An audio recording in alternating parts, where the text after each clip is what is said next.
কেউ রামচন্দ্রকে ভালোবাসেন। এই যে রামনবমী আসছে কদিন পরে, কি মায়েরা রামনবমী কবে জানেন তো? তাহলে রামনবমীর দিনে আপনারা কি করবেন? রামচন্দ্রের ব্রত করবেন। তাহলে রামচন্দ্র কে ছিলেন? তিনি হলেন ত্রেতা যুগের ভগবান। রামচন্দ্রের হাতে কি ছিল? কি ছিল রামের হাতে? তীর ধনুক ছিল। আচ্ছা, রাম তীর ধনুক ধরেছিলেন কেন? রাম তীর ধনুক ধরেছিলেন তার কারণটা বলে দিই। রামচন্দ্র তিনি পরিষ্কার বলে দিয়েছিলেন, আমি তীর ধনুক ধরেছি দুষ্টের দমন আর সৃষ্টের পালন করার জন্য। কিন্তু আপনাদের আমি একটা কথা বলি, রাম তীর ধরেছে দুষ্টু মানুষকে বধ করবেন বলে, কিন্তু আপনারা রামায়ণ আমার থেকে অনেক ভালো জানেন। বালিকে যখন রামচন্দ্র বধ করলো, আপনারা বলুন, রামচন্দ্র যখন বালিকে বধ করে সেখানে কোনো যুক্তিপূর্ণ কারণ ছিল কি? তাহলে বিনা কারণে রামচন্দ্র বালিকে যদি বধ করে দিতে পারে, সেই বালির জায়গায় যদি আপনি বসে থাকতেন তাহলে আপনাকে উড়িয়ে দিত। তাহলে বিনা কারণে বালিকে যিনি বধ করে দিতে পারেন, সেখানে যদি আমি একটা নিরীহ মানুষ বসে থাকি, উনি তো আমাকে উড়িয়ে দিতে পারেন। তাহলে এই দেখুন, সত্যযুগে নারায়ণ চারটে হাতে চারটে জিনিস ধরেছিলেন, তার মধ্যে পদ্মফুল আর শঙ্খ, এটা মানুষের মঙ্গলের প্রতীক। কিন্তু বাকি দুটো হাতে চক্র গদা, ওটা কিন্তু মানুষ কিন্তু ভালো দৃষ্টিতে দেখেন না। পরবর্তীকালে রামচন্দ্র যখন আসলেন, তিনি দুটো হাতে তীর ধনুক নিয়ে চলে এলেন, ওটাও কিন্তু আমাদের কাছে ভালো বলে মনে হয় না। কিন্তু সেই রামচন্দ্র যখন দাপর যুগে কৃষ্ণ হয়ে এলেন, তখন কৃষ্ণ হাতে ধরেছিল বাঁশি, তাই তো মায়েরা? কিন্তু আপনাদেরকে বলি, কৃষ্ণ হাতে বাঁশি ধরলেও সময়ের গতিতে সেই কৃষ্ণ কিন্তু একদিন চক্রও ধরেছিল, জানেন? কুরুক্ষেত্রের যুদ্ধ প্রাঙ্গণে যখন কৃষ্ণ দাঁড়িয়েছিলেন, সেখানে বাঁশিটা টেঁকে গুজে রেখেছিলেন, হাতে চক্র ধরেছিলেন।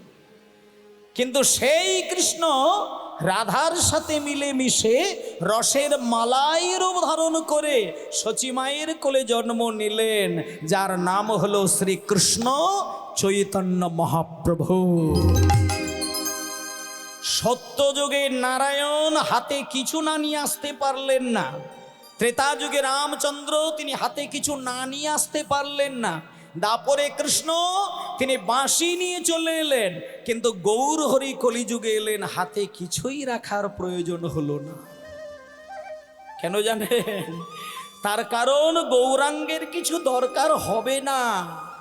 তিনি যার কাছে গিয়ে দাঁড়িয়ে হাত দুটো ওপরের দিকে তুলে শুধু একবার হরি বলবে, চোখ থেকে দুবিন্দু অশ্রু গড়িয়ে যাবে। তৎক্ষণাৎ মায়ার সবকিছু ভুলে গিয়ে হাগৌর বলে গৌর হরিকে জড়িয়ে ধরবেন। এ হলো সেই গৌরাঙ্গ, যা তিন যুগে ভগবান পারেননি। আজকে সেই গৌর হরি আমাদের কলিযুগে সেটাই করলেন। তাই সেই গৌরাঙ্গ দুটি বাহু তুলে মুখে হরি বলে, দুটি বাহু তুলে মুখে হরি বলে, বাহু তুলে মুখে হরি বলে, দুটি বাহু তুলে মুখে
নমস্কার ওরে প্রেম নেবে আয়,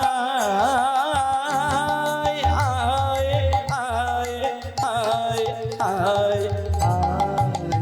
ওরে প্রেম নিবি আয় বদন ভরে বলে রে হরিনা ওরে প্রেম নেবে আয় বদন ভরে বল রে হরিনা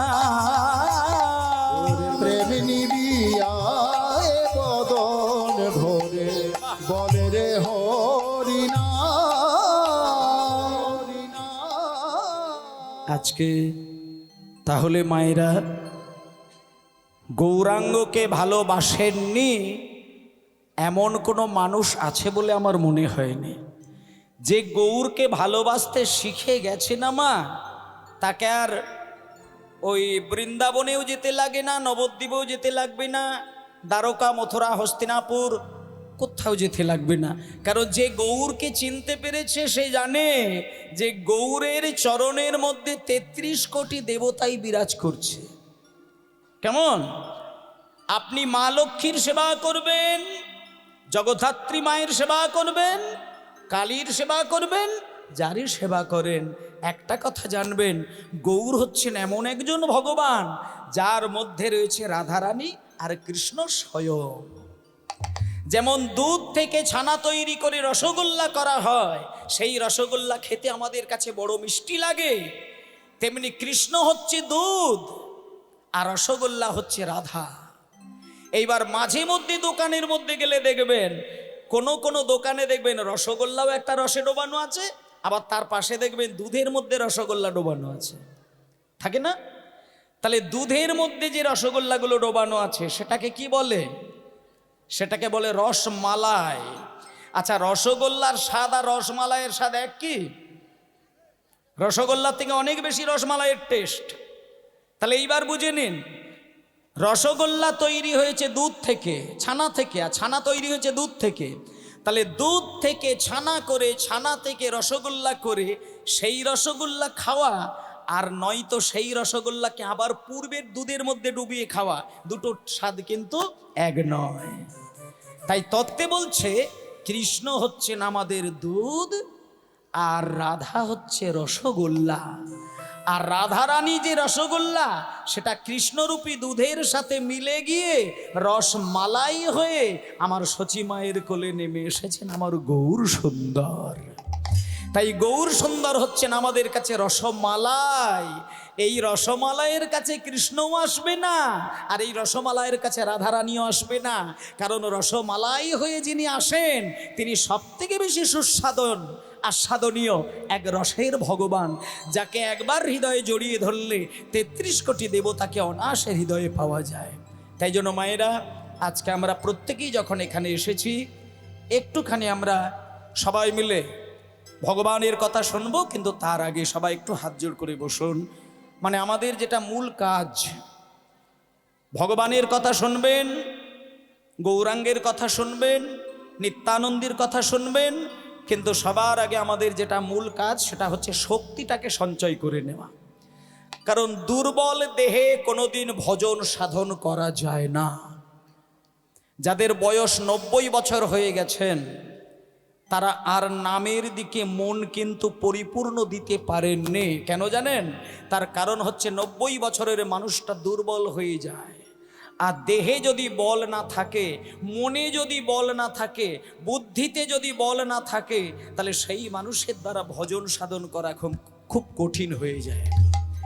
তাহলে সেই জন্য আমাদের বলবান হতে হবে, শক্তিমান হতে হবে। তার জন্য শক্তির যিনি প্রতীক, সেই শক্তির যিনি দেবতা, আমরা একটু জগৎ জননী মা মহামায়ার একটু চরণ সেবা করে নেব। সবাই একটু হাত জোড় করে বসবেন।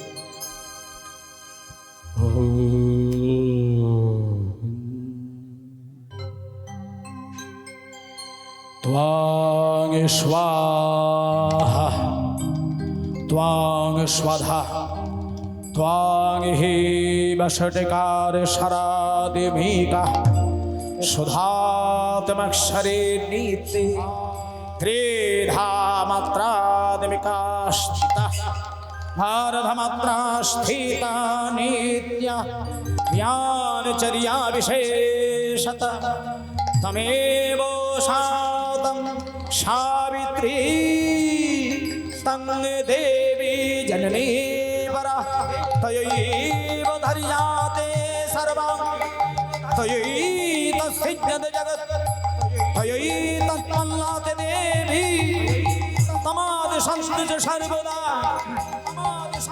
विशिष्णो सृष्टिरूपातं स्थितिर्वाचबालने तथा संगृहीतिरूपन्ते जगतो हास जगन्मयी महावीर महामाया महामेधा महास्मृति महामोहा च भवति महादेवी महेश्वरी प्रकृतिस्तं च सर्वस्व गुणत्रय विभाविनी कालरात्रिर्महोरात्रि महोरात्रिशदानना लज्जा पुष्टि सथा तुष्टित्यं शान्ति कान्तिरेव च हरिगिनी शूलिनी घोरा गतिनी चक्रिणी तथा शङ्खिनी चापिणी मानभूषणी परिभायुधा सम्या सम्मतरा शेष समेव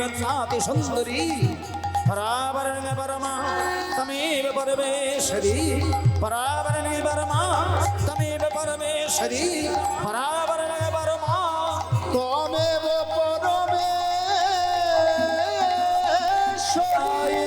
हरि हरि हरि हरि